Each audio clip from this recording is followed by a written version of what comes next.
பேரறிஞர் பெருந்தகை அண்ணா அவர்களின் அறிவு, ஆற்றல், உழைப்பு, மனிதாபிமானம், பொறாமையின்மை, ஜனநாயக பண்பு, சமூக நீதி, சமத்துவம் ஆகியவற்றை மனதில் வைத்து எந்நாளும் பயனளித்திடுவோம்.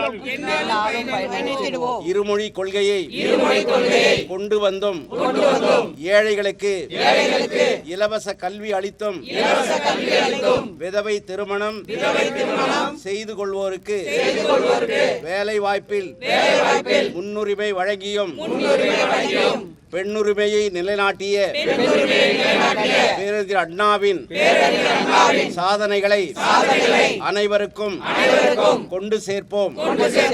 நம் கழக பொதுச் செயலாளர் புரட்சி தாய் சின்னம்மா அவர்களின்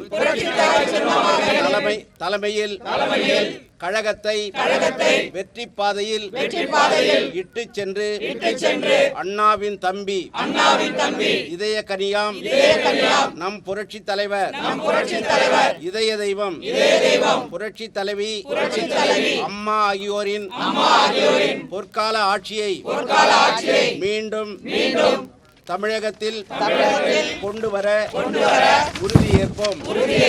தமிழக மக்களை தீய சக்தி திமுகவிடமிருந்து காத்திடுவோம். தமிழகத்தில் மீண்டும் பொற்கால ஆட்சியை அமைத்திடுவோம். முதன்மை மாநிலமாக வருங்கால தமிழகத்தை உருவாக்கிடுவோம்.